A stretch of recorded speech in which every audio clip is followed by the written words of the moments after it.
ಸ್ನೇಹಿತರೆ, ನಿಮ್ದೊಂದು ಸ್ವಂತ ಮನೆ ಇದೆಯಾ ಅಥವಾ ಒಂದು ಸೈಟ್ ತಗೊಂಡು ಮನೆ ಕಟ್ಟೋ ಪ್ಲಾನ್ ಮಾಡ್ತಾ ಇದ್ದೀರಾ? ಹಾಗಿದ್ರೆ ಒಂದು ನಿಮಿಷ ಇಲ್ಲೇ ನಿಲ್ಲಿ, ಈ ವಿಡಿಯೋ ನಿಮಗಾಗಿ. ನಿಮ್ಮ ಆಸ್ತಿಯ ದಾಖಲೆಗಳು ಪಕ್ಕಾ ಇದೆಯಾ ಅಥವಾ ಬಿ ಖಾತಾ ಅನ್ನೋ ಹಣೆಪಟ್ಟಿ ಕಟ್ಕೊಂಡು ಲೋನ್ ಸಿಗದೆ, ಪ್ಲಾನ್ ಅಪ್ರೂವಲ್ ಸಿಗದೆ ಒದ್ದಾಡ್ತಾ ಇದ್ದೀರಾ? ಅಯ್ಯೋ, ಕಷ್ಟಪಟ್ಟು ದುಡ್ದು ಸೈಟ್ ತಗೊಂಡೆ, ಆದರೆ ಇದು ಲೀಗಲ್ ಅಲ್ವಂತೆ, ಬಿ ಖಾತಾ ಅಂತೆ, ಸರ್ಕಾರ ಯಾವಾಗ ಬೇಕಾದರೂ ಜಪ್ತಿ ಮಾಡ್ಬೋದಲ್ವಾ ಅನ್ನೋ ಭಯ ನಿಮ್ಮನ್ನು ಕಾಡ್ತಾ ಇದೆಯಾ? ಹಾಗಿದ್ರೆ ಆ ಭಯ ಬಿಡಿ, ರಾಜ್ಯ ಸರ್ಕಾರ ಒಂದು ಮಹತ್ವದ ತೀರ್ಮಾನವನ್ನು ಕೈಗೊಂಡಿದೆ. ಇದೊಂದು ರೀತಿ ರಾಜ್ಯದ ಕೋಟ್ಯಂತರ ಆಸ್ತಿ ಮಾಲೀಕರಿಗೆ ಜಾಕ್ ಪಾಟ್ ಹೊಡೆದ ಹಾಗೆ. ನಿಮ್ಮ ಹತ್ರ ಇರೋದು ಬಿ ಖಾತಾ ಆಸ್ತಿನೇ ಆಗಿದ್ರೂ ಕೂಡ ಅದನ್ನು ಲೀಗಲ್ ಮಾಡೋಕೆ, ಅದಕ್ಕೆ ಎ ಖಾತಾ ಮಾನ್ಯತೆ ಕೊಡೋಕೆ ಸರ್ಕಾರ ಗ್ರೀನ್ ಸಿಗ್ನಲ್ ಕೊಟ್ಟಿದೆ. ಹಾಗಿದ್ರೆ ಏನಿದು ಹೊಸ ರೂಲ್ಸ್? ಬರೀ ಬೆಂಗಳೂರು ಮಂದಿಗೆ ಮಾತ್ರನಾ ಅಥವಾ ಇಡೀ ರಾಜ್ಯಕ್ಕೆ ಅನ್ವಯ ಆಗುತ್ತಾ? ಇದಕ್ಕೆ ಫೀಸ್ ಎಷ್ಟು ಕಟ್ಟಬೇಕು? ಇದರಿಂದ ಸರ್ಕಾರಕ್ಕೆ ಆಗೋ ಲಾಭ ಏನು? ನಿಮಗಾಗೋ ಬೆನಿಫಿಟ್ ಏನು? ಕಂಪ್ಲೀಟ್ ಡೀಟೇಲ್ಸ್ ಹೇಳ್ತೀವಿ. ಮಸ್ತ್ ಮಗ ಚಾನಲ್ಗೆ ಸ್ವಾಗತ. ನಾನು ಅಮರ್ ಪ್ರಸಾದ್. ಇಡೀ ರಾಜ್ಯಕ್ಕೆ ಎ ಖಾತಾ ಭಾಗ್ಯ. ಎಷ್ಟು ದಿನ ಈ ಬಿ ಖಾತಾ ಅನ್ನೋದು ಕೇವಲ ಬೆಂಗಳೂರಿನ ಸಮಸ್ಯೆ ಅಂತಾನೆ ಬಿಂಬಿತವಾಗ್ತಾ ಇತ್ತು. ಬೃಹತ್ ಬೆಂಗಳೂರು ಮಹಾನಗರ ಪಾಲಿಕೆ ವ್ಯಾಪ್ತಿಗೆ ಮಾತ್ರ ಸೀಮಿತ ಅನ್ಕೊಂಡಿದ್ವಿ. ಆದರೆ ಹಾಗಿಲ್ಲ. ರಾಜ್ಯದ ಮೂಲೆ ಮೂಲೆಯಲ್ಲೂ, ಅಂದರೆ ಮೈಸೂರು, ಹುಬ್ಳಿ, ಧಾರವಾಡ, ಬೆಳಗಾವಿ, ಕಲಬುರಗಿ, ದಾವಣಗೆರೆ, ಶಿವಮೊಗ್ಗ, ಹೀಗೆ ಪ್ರತಿಯೊಂದು ಮಹಾನಗರ ಪಾಲಿಕೆ, ನಗರಸಭೆ ಮತ್ತು ಪುರಸಭೆ ವ್ಯಾಪ್ತಿಯಲ್ಲಿ ಸಾವಿರಾರಲ್ಲ, ಲಕ್ಷಾಂತರ ಆಸ್ತಿಗಳು ಅತಂತ್ರವಾಗಿದ್ವು. ಇವೆಲ್ಲವೂ ಬಿ ಖಾತಾ ಅಥವಾ ಬಿ ರಿಜಿಸ್ಟರ್ ನಲ್ಲಿ ಇದ್ವು. ಅಂದರೆ ಸರ್ಕಾರಕ್ಕೆ ಟ್ಯಾಕ್ಸ್ ಕಟ್ತಾ ಇದ್ರು, ಆಸ್ತಿ ಫುಲ್ ಲೀಗಲ್ ಅಂತ ಇದು ನಿಮ್ದು ಅಂತ ಸರ್ಕಾರ ಒಪ್ಕೊಳ್ಳೋಕೆ ರೆಡಿ ಇರಲಿಲ್ಲ. ಆದ್ರೆ ಈಗ ಕರ್ನಾಟಕ ಸರ್ಕಾರದ ಸಚಿವ ಸಂಪುಟ ಒಂದು ಮಹತ್ವದ ತೀರ್ಮಾನವನ್ನು ಕೈಗೊಂಡಿದೆ. ಕೇವಲ ಬೆಂಗಳೂರು ಮಾತ್ರ ಅಲ್ಲ, ಇಡೀ ರಾಜ್ಯದ ಎಲ್ಲ ನಗರ ಸ್ಥಳೀಯ ಸಂಸ್ಥೆಗಳ ಅರ್ಬನ್ ಲೋಕಲ್ ಬಾಡೀಸ್ ವ್ಯಾಪ್ತಿಯಲ್ಲಿ ಬರೋ ಅನಧಿಕೃತ ಲೇಔಟ್ಗಳು ಅಥವಾ ಬಿ ಖಾತಾ ಆಸ್ತಿಗಳಿಗೆ ಎ ಖಾತಾ ಕೊಡೋಕೆ ಸಿದ್ದು ಸರ್ಕಾರ ಅನುಮೋದನೆ ಕೊಟ್ಟಿದೆ. ಇಲ್ಲಿ ಗಮನಿಸಬೇಕಾದ ಮುಖ್ಯ ವಿಚಾರ ಏನ್ ಗೊತ್ತಾ? ಇದುವರೆಗೂ ಸರ್ಕಾರಗಳು ಬರೀ ಅಕ್ರಮ ಸಕ್ರಮ ಅಂತ ಹೇಳ್ತಾನೆ ಕಾಲ ಕಳೆದ್ವು. ಅದು ಕೋರ್ಟ್ನಲ್ಲಿ ಸ್ಟೇ ಆಯಿತು. ಆದ್ರೆ ಈಗ ಸರ್ಕಾರ ಬೇರೆ ದಾರಿಯಲ್ಲಿ, ಅಂದರೆ ಸುಧಾರಣಾ ವೆಚ್ಚ, ಬೆಟರ್ಮೆಂಟ್ ಚಾರ್ಜಸ್ ಅಥವಾ ದಂಡ ಕಟ್ಟಿಸ್ಕೊಂಡು ಖಾತೆ ಮಾಡಿಕೊಡೋಕೆ ಮುಂದಾಗಿದೆ. ಇದು ರಿಯಲ್ ಎಸ್ಟೇಟ್ ಲೋಕದಲ್ಲಿ ದೊಡ್ಡ ಸಂಚಲನ. ಏನಿದು ಎ ಮತ್ತು ಬಿ ಖಾತಾ? ವ್ಯತ್ಯಾಸ ಏನು? ತುಂಬಾ ಜನರಿಗೆ ಇದರ ಟೆಕ್ನಿಕಲ್ ವ್ಯತ್ಯಾಸ ಗೊತ್ತಿರಲ್ಲ, ಹಾಗಾಗಿ ಎಕ್ಸ್ಪ್ಲೇನ್ ಮಾಡ್ತೀವಿ. ಸ್ನೇಹಿತರೆ, ನೀವೊಂದು ಸೈಡ್ ತಗೋತೀರಾ ಅಂತ ಇಟ್ಕೊಳ್ಳಿ. ಆ ಜಾಗ ಮೊದಲು ಕೃಷಿ ಭೂಮಿ, ಅಗ್ರಿಕಲ್ಚರಲ್ ಲ್ಯಾಂಡ್ ಆಗಿರುತ್ತೆ. ಅದನ್ನ ಮನೆ ಕಟ್ಟೋಕೆ ಅಂತ ಬಳಸಬೇಕಾದ್ರೆ ಅದನ್ನ DC ಕನ್ವರ್ಷನ್ ಮಾಡಿಸ್ಬೇಕು. ಆಮೇಲೆ ಡೆವಲಪ್ಮೆಂಟ್ ಅಥಾರಿಟಿಯಿಂದ ಲೇಔಟ್ ಪ್ಲಾನ್ ಅಪ್ರೂವಲ್ ಪಡಿಬೇಕು. ರಸ್ತೆ, ಚರಂಡಿ, ಪಾರ್ಕ್ ಅಂತ ಜಾಗ ಬಿಡಬೇಕು. ಇಷ್ಟೆಲ್ಲ ರೂಲ್ಸ್ ಫಾಲೋ ಮಾಡಿ ಅದಾದ್ಮೇಲೆ ನಿಮ್ ಕೈಗೆ ಸಿಗೋದು ಎ ಖಾತಾ. ಇದು ಪಕ್ಕಾ ಲೀಗಲ್ ಡಾಕ್ಯುಮೆಂಟ್. ಇದಕ್ಕೆ ರಾಷ್ಟ್ರೀಕೃತ ಬ್ಯಾಂಕ್ಗಳಲ್ಲಿ ಲೋನ್ ಆರಾಮಾಗಿ ಸಿಕ್ಬಿಡುತ್ತೆ. ಮನೆ ಕಟ್ಟೋಕೆ ಪರ್ಮಿಷನ್ ಸಿಗುತ್ತೆ. ಆದ್ರೆ ನಮ್ಮಲ್ಲಿ ಎಷ್ಟೋ ಲೇಔಟ್ಗಳು ಡೆವಲಪ್ ಆಗಿರೋದು ಹೀಗಲ್ಲ. ಜಮೀನ್ ತಗೊಳ್ಳೋದು, ಕನ್ವರ್ಷನ್ ಇಲ್ಲದೆ, ಪ್ಲಾನ್ ಅಪ್ರೂವಲ್ ಇಲ್ಲದೆ ಸೈಟ್ ಮಾಡಿ ಮಾರಾಟ ಮಾಡಿಬಿಡೋದು. ಇದನ್ನೇ ನಾವು ರೆವಿನ್ಯೂ ಲೇಔಟ್ ಅಥವಾ ಅನಧಿಕೃತ ಬಡಾವಣೆ ಅಂತೀವಿ. ಇಲ್ಲಿ ಮನೆ ಕಟ್ಕೊಂಡವ್ರ ಹತ್ರ ಟ್ಯಾಕ್ಸ್ ಅಂತೂ ವಸೂಲಿ ಆಗತ್ತೆ. ಅದಕ್ಕೆ ಸರ್ಕಾರ ರಿಜಿಸ್ಟರ್ ಮೇಂಟೈನ್ ಮಾಡುತ್ತೆ. ಅದನ್ನೇ ಬಿ ರಿಜಿಸ್ಟರ್ ಅಥವಾ ಬಿ ಅಕೌಂಟ್, ಬಿ ಖಾತಾ ಅಂತ ಕರೆಯೋದು. ಇದರ ಅರ್ಥ ಇಷ್ಟೇ: ನೀವು ಆಸ್ತಿ ಇಟ್ಕೊಂಡಿದ್ದೀರಾ, ಅದಕ್ಕೆ ತೆರಿಗೆ ಕಟ್ಟಿ, ಆದ್ರೆ ಈ ಆಸ್ತಿ ಕಾನೂನುಬದ್ಧವಾಗಿ ನಿಮ್ದು ಅನ್ನೋ ಗ್ಯಾರಂಟಿ ನಾವು ಕೊಡಲ್ಲ ನಿಮಗೆ ಅಂತ. ಎಂತ ವಿಪರ್ಯಾಸ ಅಲ್ಲ? ಟ್ಯಾಕ್ಸ್ ತಗೊಳ್ತಾರೆ, ಆದ್ರೆ ಹಕ್ಕು ಕೊಡಲ್ಲ. ಇದರಿಂದ ಜನಸಾಮಾನ್ಯರಿಗೆ, ನ್ಯಾಷನಲೈಸ್ ಬ್ಯಾಂಕ್ಗಳಲ್ಲಿ ಅಂತ ಖಾತೆ ಇರೋರಿಗೆ ಲೋನ್ ಸಿಗಲ್ಲ, ಮನೆ ಕಟ್ಟೋಕೆ ಪ್ಲಾನ್ ಅಪ್ರೂವಲ್ ಸಿಗಲ್ಲ, ಕರೆಂಟ್, ನೀರಿನ ಕನೆಕ್ಷನ್ ಸಿಗೋದು ಕಷ್ಟ, ಮಾರಾಟ ಮಾಡೋಕೆ ಹೋದ್ರೆ ಕರೆಕ್ಟ್ ಆಗಿರೋ ರೇಟ್ ಸಿಗಲ್ಲ. ಓ, ಬಿ ಖಾತಾನಾ? ಓ ತಡೀರಿ ಅಂತ ಈಗ ಸರ್ಕಾರ ಮಾಡ್ತಿರೋದು ಏನು ಅಂತ ಹೇಳಿದ್ರೆ, ಇದಕ್ಕೆ ಪರಿಹಾರ ಬಿ ಖಾತಾದಲ್ಲಿರುವ ಆಸ್ತಿಗಳಿಂದ ದಂಡ ಅಥವಾ ಫೀಸ್ ವಸೂಲಿ ಮಾಡಿಕೊಂಡು ಅದನ್ನ ಎ ಖಾತಾ ಅಂತ ಕೊಟ್ಬಿಡೋದು, ಪರ್ಮಿಷನ್. ಅಂದ್ರೆ ನಿಮ್ಮ ಆಸ್ತಿ ಪಕ್ಕಾ ವೈಟ್ ಆಗುತ್ತೆ, ನಿಮ್ದೇ, ಹಕ್ಕು ಸಿಕ್ಬಿಡುತ್ತೆ. ಫ್ರೀ ಅಲ್ಲ. ರೇಟ್ ಎಷ್ಟು ಗೊತ್ತಾ? ಖುಷಿ ಪಡೋ ವಿಚಾರನೇ. ಆದ್ರೆ ಇಲ್ಲೊಂದು ಟ್ವಿಸ್ಟ್ ಇದೆ. ಸರ್ಕಾರ ಇದನ್ನ ಫ್ರೀ ಆಗಿ ಮಾಡಿಕೊಡ್ತಾ ಇದೆಯಾ? ಖಂಡಿತ ಇಲ್ಲ. ಸರ್ಕಾರ ಗೊತ್ತು ಜನರಿಗೆ ಎ ಖಾತಾ ಎಷ್ಟು ಮುಖ್ಯ ಅಂತ, ಹಾಗಾಗಿ ಇದಕ್ಕೊಂದು ಪ್ರೈಸ್ ಇಟ್ಟಿದ್ದಾರೆ. ದುಡ್ಡು ಕಲೆಕ್ಟ್ ಆಗುತ್ತೆ ಇಲ್ಲಿ. ಬೆಂಗಳೂರಲ್ಲಿ ಈಗ ಆಲ್ರೆಡಿ ಒಂದು ಪ್ರಪೋಸಲ್ ಇದೆ. ಅದೇ ರೀತಿ ರಾಜ್ಯದ ಇತರ ನಗರಗಳಲ್ಲೂ ಕೂಡ ಜಾರಿ ಮಾಡೋ ಚಾನ್ಸಸ್ ಇದೆ. ಏನ್ ಗೊತ್ತಾ ಅದು? ನಿಮ್ಮ ಆಸ್ತಿಯ ಈಗಿನ ಮಾರ್ಗಸೂಚಿ ದರ, ಗೈಡೆನ್ಸ್ ವ್ಯಾಲ್ಯೂ ಎಷ್ಟಿದೆಯೋ ಅದರಲ್ಲಿ ಕೆಲ % ಹಣವನ್ನು ನೀವು ಸರ್ಕಾರಕ್ಕೆ ಬೆಟರ್ಮೆಂಟ್ ಫೀ ಅಂತ ದುಡ್ಡು ಕೊಡಬೇಕು. ಉದಾಹರಣೆಗೆ, ಬೆಂಗಳೂರಲ್ಲಿ ಖಾಲಿ ಸೈಟ್ ಆಗಿದ್ರೆ ಗೈಡೆನ್ಸ್ ವ್ಯಾಲ್ಯೂನ ಮೇಲೆ 5% ಹಣವನ್ನ ಕಟ್ಟಬೇಕು ಅನ್ನೋ ಪ್ರಸ್ತಾಪ ಇತ್ತು. ಇದಕ್ಕೆ ಭಾರಿ ವಿರೋಧ ವ್ಯಕ್ತ ಆಗಿತ್ತು. 5% ಅಂದ್ರೆ ಸುಮ್ಮನೆನಾ? 1 ಕೋಟಿ ಪ್ರಾಪರ್ಟಿ ಇತ್ತು ಅಂತ ಹೇಳಿದ್ರೆ ಅದರಲ್ಲಿ 5 ಲಕ್ಷ ರೂಪಾಯಿ ಕೊಡಬೇಕು. 30-40 ಸೈಟ್ಗೆ 50 ಲ್ಯಾಕ್ ಇದೆ. ಅದರಲ್ಲಿ 5% ಅಂದರೆ 2.5 ಲಕ್ಷ ರೂಪಾಯಿ ಕೊಡಬೇಕು. ಬರೀ ಖಾತೆ ಮಾಡ್ಸೋಕ್ಕೆ ನಿಮಗೆ ಎ ಖಾತಾ ಮಾಡ್ಕೊಡೋಕ್ಕೆ 2.5 ಲಕ್ಷ ಕಟ್ಟಬೇಕಾ ಅಂತ ಜನ ಪ್ರಶ್ನೆ ಮಾಡಿದ್ರು. 5% ಕಟ್ಟಬೇಕಾ ಅಂತ. ಹೀಗಾಗಿ ಈಗ ರಾಜ್ಯ ಸಚಿವ ಸಂಪುಟದಲ್ಲಿ ಚರ್ಚೆ ಆಗಿರೋ ಪ್ರಕಾರ ಈ ಶುಲ್ಕವನ್ನು ಸ್ವಲ್ಪ ಕಮ್ಮಿ ಮಾಡೋ ಚಾನ್ಸಸ್ ಇದೆ. ಮೂಲಗಳ ಪ್ರಕಾರ ಇದು 2% 3% ಆಸುಪಾಸಲ್ಲಿ ಇರ್ಬೋದು. ಅಥವಾ ಸ್ಲ್ಯಾಬ್ ಸಿಸ್ಟಮ್ ತರ್ಬೋದು. ಸೈಟ್ ಚಿಕ್ಕದಿದ್ರೆ ಕಮ್ಮಿ ಪರ್ಸೆಂಟೇಜ್, ದೊಡ್ಡದಿದ್ರೆ ಜಾಸ್ತಿ ಪರ್ಸೆಂಟೇಜ್ ಅಂತ.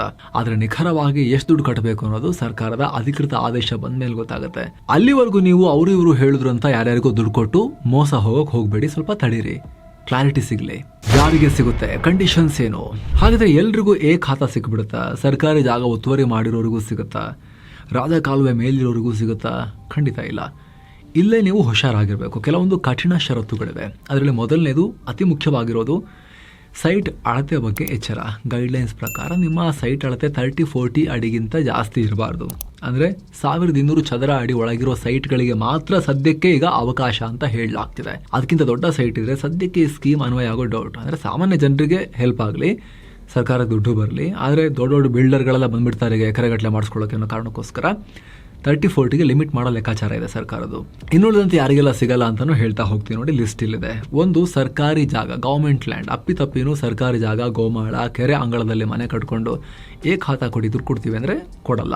2, ಬಫರ್ ಝೋನ್, ಗ್ರೀನ್ ಬೆಲ್ಟ್ ಅಥವಾ ಬಫರ್ ಝೋನ್ ನಿಯಮ ಉಲ್ಲಂಘನೆ ಆಗಿದ್ರೂ ಕಷ್ಟ. 3ನೇದು ಲಿಟಿಗೇಷನ್, ಕೋರ್ಟ್ನಲ್ಲಿ ಕೇಸ್ ಇದ್ರೆ ಅಂಥವ್ರಿಗೂ ಖಾತಾ ಮಾಡಿಕೊಡಲ್ಲ. ಇನ್ನು ಯಾರ್ಯಾರಿಗೆ ಈಸಿಯಾಗಿ ಸಿಗುತ್ತೆ ಅಂದರೆ ರೆವೆನ್ಯೂ ಜಾಗದಲ್ಲಿ ಸೈಟ್ ತಗೊಂಡು ಮನೆ ಕಟ್ಟಿರೋರು, DC ಕನ್ವರ್ಷನ್ ಆಗಿದೆ ಆದರೆ ಲೇಔಟ್ ಅಪ್ರೂವಲ್ ಆಗಿಲ್ಲ ಅನ್ನೋರು, ಗ್ರಾಮ ಠಾಣಾ ಜಾಗಗಳು ಈಗ ನಗರದ ವ್ಯಾಪ್ತಿಗೆ ಬಂದಿದ್ರೆ ಇಂಥವ್ರಿಗೂ ಕೂಡ ಇದು ವರದಾನವಾಗುತ್ತೆ.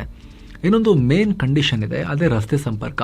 ನಿಮ್ಮ ಆಸ್ತಿಗೆ ಪಬ್ಲಿಕ್ ರೋಡ್ ಅಥವಾ ಸರ್ಕಾರಿ ರಸ್ತೆ ಸಂಪರ್ಕ ಇರಲೇಬೇಕು. ಒಂದು ವೇಳೆ ನೀವು ಪ್ರೈವೇಟ್ ರೋಡ್ ಮೂಲಕ ಓಡಾಡಿಸಿದ್ರೆ ಅಂತಹ ಆಸ್ತಿಗೂ ಖಾತಾ ಕೊಡಲ್ಲ. ಸರ್ಕಾರ ಮಾಡಿರೋ ರಸ್ತೆ ಇರಬೇಕು.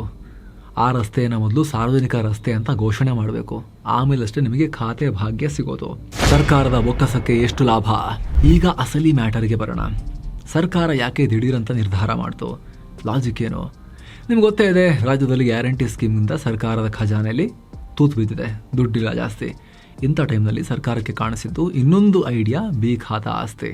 ಜನರಿಗೆ ಅನುಕೂಲ ಆಗಲಿ ಅನ್ನೋ ಉದ್ದೇಶನೂ ಇರುತ್ತೆ. ಓಕೆ, ಜನ ನಮ್ಮನ್ನು ಸ್ವಲ್ಪ ಅಪ್ರಿಷಿಯೇಟ್ ಮಾಡ್ತಾರೆ ಅಂತ. ಸರ್ಕಾರಕ್ಕೆ ರೆವೆನ್ಯೂ ಸಂಗ್ರಹದ ಉದ್ದೇಶ ಕೂಡ ಇರುತ್ತೆ. ಒಂದು ಅಂದಾಜಿನ ಪ್ರಕಾರ ಬೆಂಗಳೂರಿನಲ್ಲಿ 6-7 ಲಕ್ಷ ಖಾತಾ ಆಸ್ತಿಗಳಿವೆ. ಇಡೀ ರಾಜ್ಯ ಲೆಕ್ಕ ಹಾಕಿದ್ರೆ 15 ಲಕ್ಷ ಆಸ್ತಿಗಳ ಸಂಖ್ಯೆ ದಾಟಬಹುದು. ಪ್ರತಿಯೊಬ್ಬ ಆಸ್ತಿ ಮಾಲೀಕನಿಂದ ಸರಾಸರಿ 50,000ದಿಂದ 1 ಲಕ್ಷ ರೂಪಾಯಿ ಆದರೂ ವಸೂಲಿ ಆಯಿತು ಅಂದ್ರೂ ಕೂಡ ಸರ್ಕಾರದ ಬೊಕ್ಕಸಕ್ಕೆ ಸಾವಿರಾರು ಕೋಟಿ ರೂಪಾಯಿ ಹರಿದು ಬರುತ್ತೆ. ಒಂದೇ ಕಲ್ಲಿಗೆ 2 ಹಕ್ಕಿ ಹೊಡೆಯೋ ಪ್ಲಾನ್. ಒಂದು ಕಡೆ ಜನರಿಗೆ ಲೀಗಲ್ ಡಾಕ್ಯುಮೆಂಟ್ ಕೊಟ್ಟಂಗಾಯ್ತು, ಜನ ಖುಷಿ ಪಡ್ತಾರೆ, ಅಪ್ರಿಷಿಯೇಟ್ ಮಾಡ್ತಾರೆ. ಇನ್ನೊಂದು ಕಡೆ ಸರ್ಕಾರಕ್ಕೆ ಸಡನ್ಲಿ ದೊಡ್ಡ ಮೊತ್ತದ ಆದಾಯ ಸಿಗುತ್ತೆ. ಅಲ್ಲದೆ ಒಮ್ಮೆ ಆಸ್ತಿ ಖಾತಾ ಆದರೆ ಆ ಆಸ್ತಿ ತೆರಿಗೆ, ಪ್ರಾಪರ್ಟಿ ಟ್ಯಾಕ್ಸ್ ಕೂಡ ಜಾಸ್ತಿ ಆಗುತ್ತೆ. ಸೊ ಸರ್ಕಾರಕ್ಕೆ ಲೈಫ್ ಲಾಂಗ್ ಜಾಸ್ತಿ ಇನ್ಕಮ್ ಬರುತ್ತೆ. ಇದು ಸರ್ಕಾರದ ಮಾಸ್ಟರ್ ಪ್ಲಾನ್. ಇದರಿಂದ ನಿಮಗೇನು ಲಾಭ? ಸರ್ಕಾರಕ್ಕಿರಲಿ ಲಾಭ, ಜನಕ್ಕೇನು ಲಾಭ? ಅದನ್ನು ನೋಡೋದಾದ್ರೆ, ನಂಬರ್ 1, ಪೀಸ್ ಆಫ್ ಮೈಂಡ್. ಇಷ್ಟು ದಿನ ಕಳ್ಳ ಆಸ್ತಿಯನ್ನು ಹಣೆಪಟ್ಟಿ ಇತ್ತು, ಇನ್ನು ಮುಂದೆ ಅದು ಹೋಗುತ್ತೆ. ತಲೆ ಎತ್ಕೊಂಡು ಇದು ನಂದು, ಲೀಗಲ್ ಡಾಕ್ಯುಮೆಂಟ್ ಖಾತಾ ಅಂತ ಹೇಳ್ಕೋಬೋದು. Number 2, bank loan. ಅತಿ ದೊಡ್ಡ ಬೆನಿಫಿಟ್ ಇದು. SBI, ಕೆನರಾ ಬ್ಯಾಂಕ್ನಂಥ ಸರ್ಕಾರಿ ಬ್ಯಾಂಕ್ಗಳಲ್ಲಿ ಕಮ್ಮಿ ಬಡ್ಡಿಗೆ ಹೌಸಿಂಗ್ ಲೋನ್ ಸಿಗೋ ಚಾನ್ಸಸ್ ಜಾಸ್ತಿ ಆಗುತ್ತೆ. ಬಡ್ಡಿ ವ್ಯಾಪಾರಿಗಳ ಹತ್ರ ಅಥವಾ ಫಿನಾನ್ಸ್ ಕಂಪನಿಗಳಲ್ಲಿ ಜಾಸ್ತಿ ಬಡ್ಡಿ ಕಟ್ಟೋದು ತಪ್ಪುತ್ತೆ. ನಂಬರ್ 3, ಮನೆ ನಿರ್ಮಾಣ. ಇಷ್ಟು ದಿನ ಕದ್ದು ಮುಚ್ಚಿ ಮನೆ ಕಟ್ಟಬೇಕಾಗಿತ್ತು, ಇನ್ನು ಮುಂದೆ ಕಾರ್ಪೊರೇಷನ್ನಿಂದ ಅಧಿಕೃತವಾಗಿ ಪ್ಲಾನ್ ಸ್ಯಾಂಕ್ಷನ್ ಮಾಡಿಸ್ಕೊಂಡು ಮನೆ ಕಟ್ಬೋದು. Number 4, resale value.